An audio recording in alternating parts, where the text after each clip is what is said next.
समय यह एक ऐसा धन है जिसे ना कोई छू सकता है, न जमा कर सकता है और ना ही वापस खरीद सकता है। फिर भी दुनिया का हर इंसान इसकी दौलत लेकर पैदा होता है। फर्क सिर्फ इतना है कि कोई इसे समझकर जीवन बदल देता है और कोई इसे यूं ही गवाकर पछतावे के अंधेरे में खो जाता है। समय की सबसे बड़ी सच्चाई यही है कि यह कभी रुकता नहीं।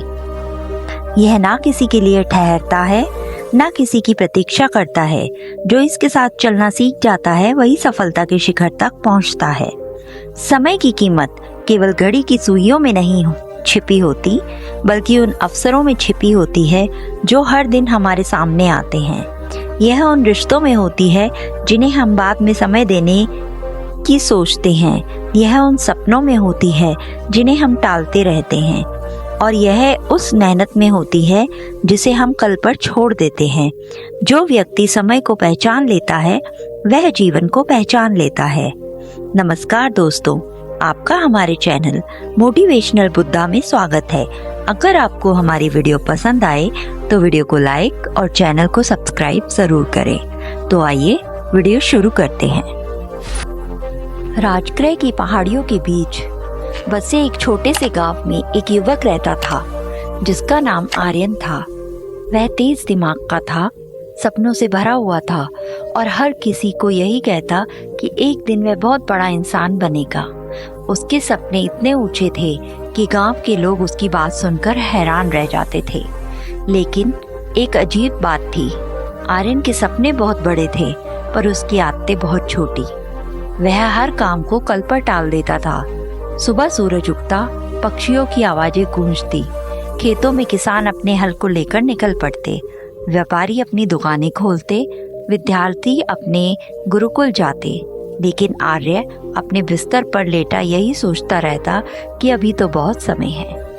वह अक्सर कहता, अभी मैं युवा हूँ, मेरे पास पूरा जीवन पड़ा है, कल से मेहनत करूँगा। और यही कल उसका सबसे बड़ा धोखा बन गया। दिन बीतते गए, मौसम बदलते गए, लेकिन आर्यन की आदतें नहीं बदली। वह अपने सपनों की बातें करता, योजनाएं बनाता, लेकिन उन्हें कभी शुरू नहीं करता। उसके दोस्त आगे बढ़ने लगे, कोई विद्वान बन गया, कोई व्यापारी, कोई सैनिक, लेकिन आर्यन वहीं का वहीं रह गया। एक दिन गांव में खबर फैली कि गौतम बुद्ध अपने शिष्यों के पास वन में ठहरे हैं। गांव के लोग उनके दर्शन के लिए उमड़ पड़े। कहा जाता है कि उनका शब्द जीवन बदल देते हैं। आर्यन भी वहां पहुंचा। उसके मन में एक सवाल था, मैं जीवन में आगे क्यों नहीं बढ़ पा रहा। वह बुद्ध के सामने जाकर बैठ गया। बुद्ध शांत थे। उनकी आंखों में ऐसी स्थिरता थी जैसे किसी गहरे सरोवर का जल। आर्यन ने पूछा, भगवान, मेरे पास सपने हैं, इच्छाएं हैं, लेकिन सफलता मेरे पास नहीं आती, ऐसा क्यों। बुद्ध ने उसकी ओर देखा और मुस्कुराए। उन्होंने कहा, कल सुबह सूर्योदय से पहले मेरे पास आना, मैं तुम्हें उत्तर दूंगा। आर्यन ने सिर झुका दिया। अगले दिन वह देर से उठा। जब वह वन पहुंचा, सूरज काफी ऊपर चढ़ गया था। बुद्ध वहां नहीं थे। शिष्य ने कहा, भगवान आगे निकल चुके हैं। आर्यन निराश हो गया। अगले दिन उसने सोचा, इस बार समय पे पहुंचूंगा, लेकिन रात देर तक जागने के कारण फिर से देर हो गई। तीसरा दिन भी वही हुआ। चौथे दिन वह परेशान हो उठा। उसे लगा जैसे उत्तर उसके सामने होते हुए भी उनसे दूर जा रहा है। इस बार उसने निश्चय किया, चाहे कुछ भी हो जाए वह समय पर पहुंचेगा। रात को जल्दी सोया, सुबह अंधेरे में ही उठ गया। ठंडी हवा चल रही थी, तारे अब भी आकाश में थे।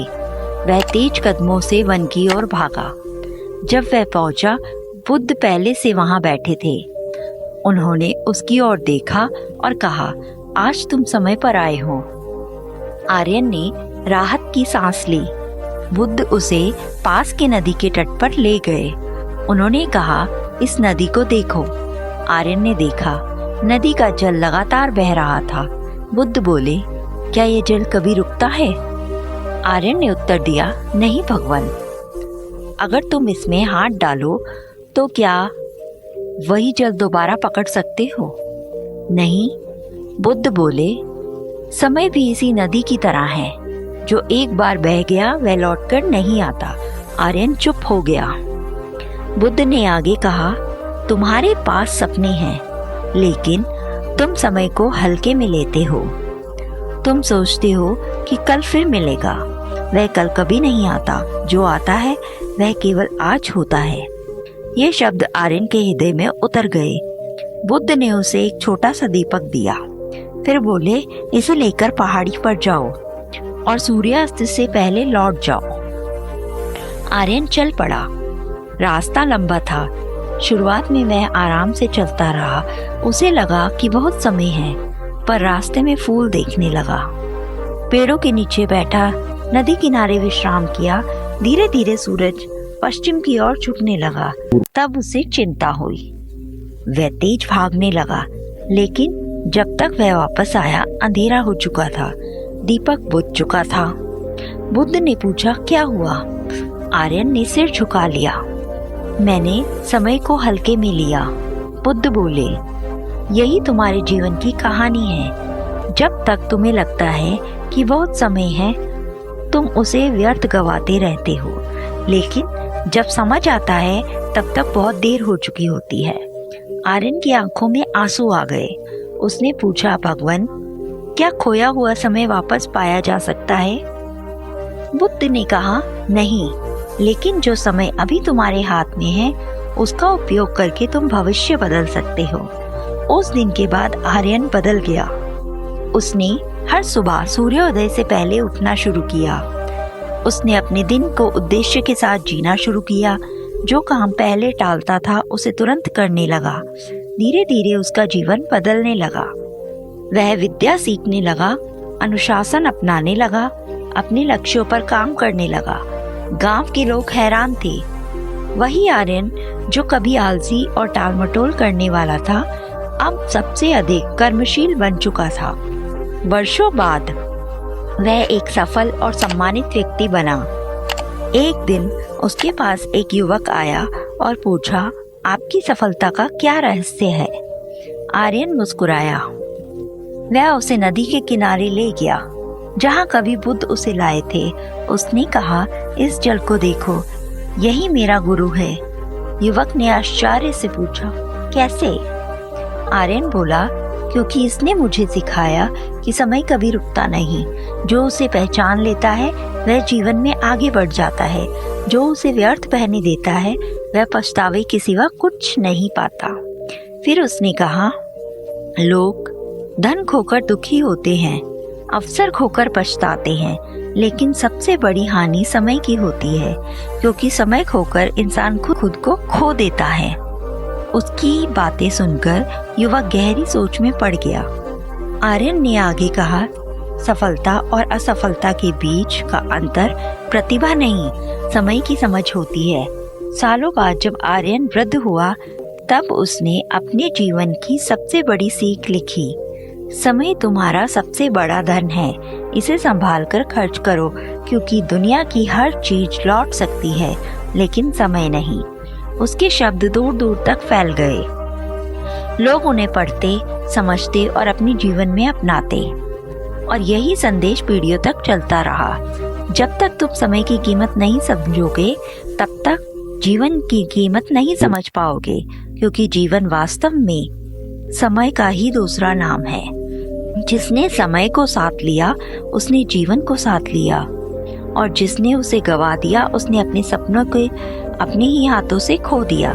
इसलिए हर सुबह जब सूरज उगे तो खुद से पूछो, क्या मैं आज अपना और अपने समय का सम्मान करूंगा?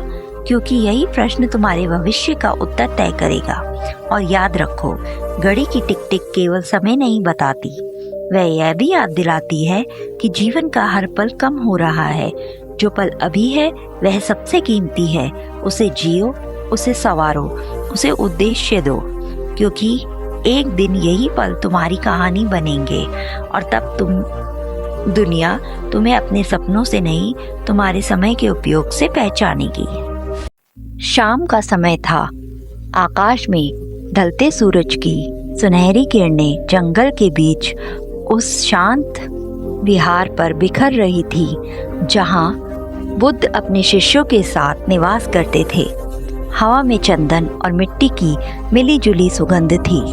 पक्षियों का कलरव धीरे धीरे शांत हो रहा था, मानो प्रकृति भी रात्रि में विश्राम की तैयारी कर रही हो। उसी समय एक युवक तेजी से विहार की ओर आया। उसके महंगे वस्त्र थे, चाल में घमंड था और चेहरे पे बेचैनी साफ दिखाई दे रही थी।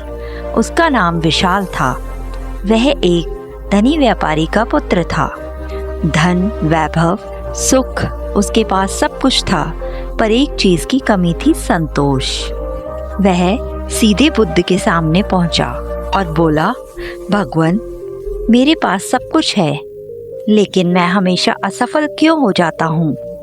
मैं हर काम शुरू करता हूँ पर पूरा नहीं कर पाता। मेरे सपने बहुत बड़े हैं, पर वे बस सपने ही बनकर रहते हैं। बुद्ध ने शांत दृष्टि से उसकी ओर देखा और बोले, तुम्हारे पास सब कुछ है, पर क्या तुम्हारे पास समय है? विशाल हंस पड़ा। समय? समय? भगवान, समय तो सबके पास बराबर होता है। बुद्ध मुस्कुराए। यही भ्रम तुम्हें पीछे खींच रहा है। विशाल चुप हो गया। अगली सुबह बुद्ध उसे अपने साथ गांव की ओर ले गए। रास्ते में उन्होंने देखा कि एक वृद्ध किसान सूर्योदय से पहले ही खेत में काम कर रहा था। उसका शरीर थका हुआ था, उसकी आंखों में चमक थी। बुद्ध ने विशाल से पूछा, यह व्यक्ति गरीब है, फिर भी प्रसन्न क्यों है? विशाल ने कहा, शायद इसलिए कि उसे अपने काम से प्रेम है। बुद्ध बोले, और इसलिए भी कि वह समय की कीमत जानता है। थोड़ी दूर आगे एक युवक पेड़ के नीचे सो रहा था। उसके पास औजार पड़े थे, लेकिन वह काम करने के बजाय आलस्य में डूबा था। बुद्ध ने पूछा, और यह? विशाल बोला, यह अपना समय बर्बाद कर रहा है। बुद्ध ने उसकी आंखों में देखा और कहा, यही तुम्हारी कहानी है। विशाल के मन में जैसे कोई तीर लगा। बुद्ध उसे एक नदी के किनारे ले गए। उन्होंने अपने हाथ में एक मुट्ठी रेत उठाई और कहा, उस रेत को पकड़ो। विशाल ने पकड़ लिया। बुद्ध बोले, अब इसे कसकर पकड़ो। विशाल ने पूरी ताकत लगा दी। धीरे धीरे रेत उसकी उंगलियों के बीच से गिरने लगी। बुद्ध ने कहा, समय भी ऐसा ही है, जितना तुम उसे अनदेखा करोगे वह उतनी ही तेजी से फिसल जाएगा, और जब तक तुम समझोगे बहुत देर हो चुकी होगी। विशाल ने पूछा, तो क्या करूं? बुद्ध बोले, समय को पकड़ने की कोशिश मत करो, उसका सही उपयोग करना सीखो। कुछ दिन बाद बुद्ध ने विशाल को एक कार्य दिया। उन्होंने कहा, तुम्हें एक दीपक दिया जाता है, इसे जलाकर पूरी रात अपने पास रखना, लेकिन यदि यह बुझ गया समझो तुमने अवसर खो दिया। विशाल ने दीपक लिया। शुरू में वह बहुत सावधान रहा, पर कुछ देर बाद उसका ध्यान भटक गया। वह सोचने लगा कि रात कितनी लंबी है। उसने सोचा, थोड़ा विश्राम कर लेता हूँ। जैसे ही उसकी आंख लगी, हवा के झोंके से दीपक बुझ गया। सुबह वह शर्मिंदा होकर बुद्ध के पास पहुंचा। बुद्ध ने कहा, क्या सीखा? विशाल ने सिर झुकाकर कहा, एक छोटी सी लापरवाही से अवसर खो जाता है। बुद्ध बोले, और यही जीवन का सत्य है। समय का दीपक भी ऐसा ही है, यदि तुमने ध्यान हटाया वह बुझ जाएगा। विशाल अब बदलने लगा था, लेकिन बुद्ध ने उसकी परीक्षा अभी पूरी नहीं की थी। एक दिन उन्होंने उसे शहर भेजा और कहा, आज तुम्हें बाजार में जाकर सबसे मूल्यवान वस्तु खरीदनी है। जो चीज सबसे अनमोल हो वही लाना। विशाल पूरे दिन बाजार में घूमता रहा।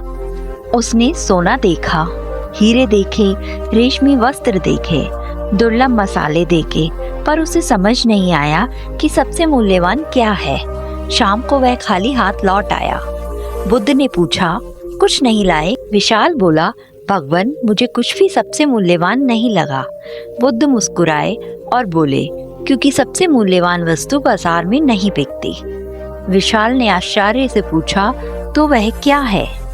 बुद्ध बोले, समय। वातावरण एकदम शांत हो गया।